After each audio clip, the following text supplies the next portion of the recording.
What if everything you know about Malcolm X and Martin Luther King Jr. is a lie? They weren't enemies. They were never supposed to be. Because if these two black giants had truly united, America would have never been the same. Stay with me to know the secret relationship between Malcolm X and Martin Luther King Jr. America, 1950s and 60s, a land that called itself free, yet built fences around every black dream. The Constitution said, all men are created equal, but if you were black, that line came with an asterisk. Jim Crow wasn't just a set of laws, it was a way of life, a system designed to humiliate, degrade, and control. Schools, segregated. Restaurants, whites only. Hospitals, unequal. Even water fountains carried the weight of racism. But this wasn't just about separation. It was about domination. It was about telling black people every single day, you are less than. Black families were boxed into underfunded neighborhoods, denied loans, denied education, denied hope. Police were not protectors. They were enforcers. And justice only existed for some. Every protest was met with batons. Every raised voice with a threat. Every peaceful march with dogs, hoses, and handcuffs. But even in that darkness, something was stirring. Something powerful. A new generation was rising. Angry, educated, focused. And from within that storm, two names would rise. Not just leaders, symbols, warriors of a movement. Martin Luther King Jr. and Malcolm X. Two men who seemed so different. But what if their differences were the very thing the system used to divide them? What if the war wasn't between Malcolm and Martin, but between truth and the lie America told about them both? He was born with a pulpit. The other was born into chaos. Two boys, two destinies, headed toward the same storm. Martin Luther King Jr., born January 15, 1929, Atlanta, Georgia, the son of a preacher, raised in the heart of the black church. He was taught the gospel of love, justice, and perseverance.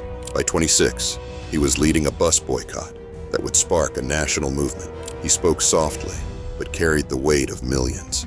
His weapon was peace. His strategy, nonviolent resistance. To many, he was a living sermon, a man whose very presence demanded dignity. But peace, to Martin, was never the absence of tension. It was the presence of justice. Now, imagine his opposite. Malcolm X, born May 19, 1925, Omaha, Nebraska, the son of a militant Garveyite father and a mother institutionalized by a racist system. His house was burned. His father was likely murdered by white supremacists. By 20, Malcolm was in prison. By 27, he was reborn. In a jail cell, he discovered the teachings of the Nation of Islam. He shed his slave name, Little, and became X, the unknown, a symbol of everything stolen from his ancestors. Where Martin believed in turning the other cheek, Malcolm believed in never being struck again. He preached self-defense, black pride, and independence from white systems. He didn't ask for acceptance. He demanded respect. Two men, same decade, same enemy, and yet they never walked the same road. Not because they wouldn't, but because something or someone made sure they didn't. What kept them apart? Was it their beliefs? Or was it fear? Not their own, but America's. Because if you listen closely, both were saying the same thing. We are not the problem. The system is. So why did the world keep trying to make us choose one over the other? They said Malcolm was too angry. They said Martin was too soft. But who decided that? And why were we forced to choose? The media built the myth. Newspapers, magazines, TV reports. They needed a headline, a clean narrative, a hero, and a threat. Martin was the good Negro, peaceful, polite, palatable. Malcolm, the angry black man, dangerous, defiant, divisive. But this wasn't truth. It was theater, because both men were more complex than the headlines ever allowed. Yes, Martin believed in nonviolence, but that didn't mean he believed in silence. He led marches that shut down cities. He stood face to face with police in riot gear. He was arrested nearly 30 times. He didn't beg America to change. He demanded it. And yes, Malcolm preached self-defense, but that didn't mean he hated all white people. He hated oppression. He hated lies. He hated the idea that black people had to wait to be ready for freedom. In one speech, Malcolm said, "I'm not against white people. I'm against white supremacy." And Martin, he once said, "I must confess that over the past few years, I have been gravely disappointed with the white moderate. Not so different, are they? Both men were responding to the same disease, racism. They just used different medicine. But what if the system intentionally exaggerated their differences? What if it benefited from keeping the movement split in two? Because unity is power, and power scares those who built the system to keep it. So ask yourself, were they truly at odds? Or were they two sides of the same revolutionary coin? And if they had ever spoken as one voice, what would that have unleashed? They weren't just being watched, they were being hunted. J. Edgar Hoover's FBI didn't see Malcolm or Martin as leaders. They saw them as threats, not to peace, but to power. COINTELPRO, a secret counterintelligence program designed to infiltrate, discredit, and destroy black movements from within. Wiretaps, misinformation, blackmail. Nothing was off limits. The FBI sent Dr. King anonymous letters, trying to push him into depression, even suicide. They monitored Malcolm's every move, knowing his words could spark revolution.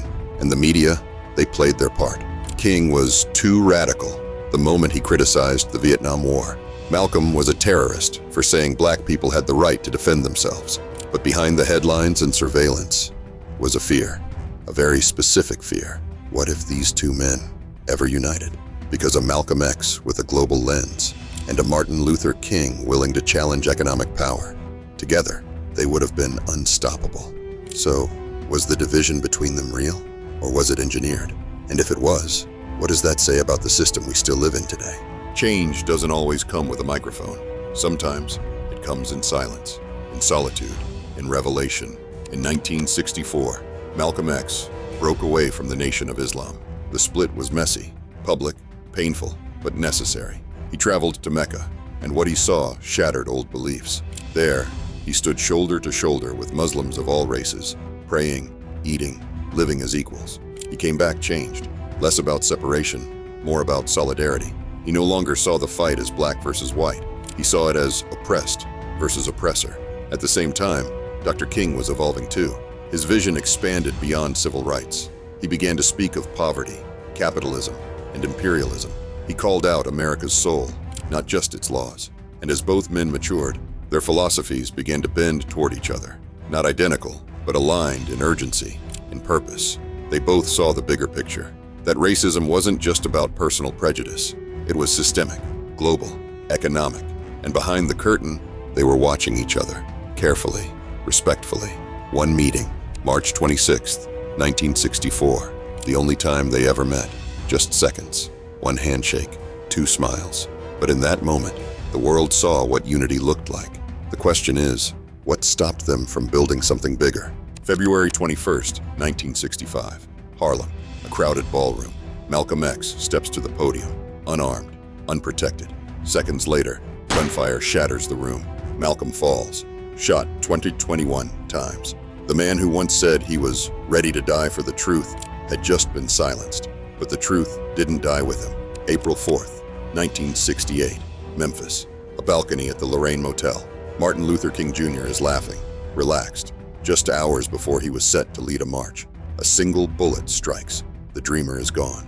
Two men, two murders, 3 years apart. But they weren't just killed. They were eliminated. Eliminated because they were evolving, because they were becoming too effective, too united in vision, too powerful for a system built to suppress. Their deaths weren't the end of the movement, but they were the end of something. Possibility. What might have been, if they had lived just a few years longer, if they had stood side by side, not just once, but again and again. That question still haunts history, and maybe it always will.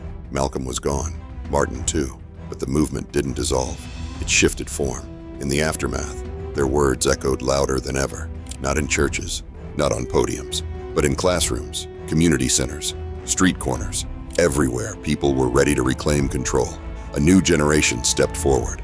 Leaders like Stokely Carmichael, Angela Davis, and Huey Newton no longer asked for permission to be heard. They didn't just speak of rights. They built schools, fed children, patrolled their neighborhoods. The tone had changed. It was sharper, more direct, less about dreams, more about demands. No more waiting, no more moral appeals to deaf institutions. This wasn't rebellion for the sake of rage. It was strategy, it was survival, and beneath it all, the influence of Malcolm and Martin still pulsed, not in the form of rivalry, but as two foundations. one grounded in pride and protection, the other in moral clarity and collective vision. What they ignited didn't end with their lives. It became a force that refused to retreat, even when the world tried to bury it. And that force still moves among us today. Their voices didn't end with the echo of gunshots. They multiplied. They evolved. Today, you can hear Malcolm's fire in chants that demand justice. You can feel Martin's vision in protests that call for unity and reform. From Ferguson to Minneapolis, from college campuses to Capitol steps, their presence is everywhere. But their legacy isn't just about marching or remembering. It's in the way Black communities organize, build, and reclaim power. It's in the refusal to accept half-truths or polite silence. It's in the demand for not just representation, but transformation. They taught us that freedom isn't a gift, it's a struggle, and that dignity is not negotiable. One said, by any means necessary. The other said, injustice anywhere is a threat to justice everywhere. And both meant the same thing. We will not be passive participants in our own oppression. Their ideas live on in classrooms, in art, in movements, in memory, not frozen in time, but breathing, reshaping the world, one step at a time. We don't just remember Malcolm and Martin, we carry them every time we speak up, every time we fight back, every time we refuse to disappear. What happened after Malcolm and Martin left this world will shock you, because the struggle didn't end. It took on new forms, more radical, more targeted, more dangerous. If you think this story ends here, you're not ready for what came next. Click now, before they rewrite that chapter too.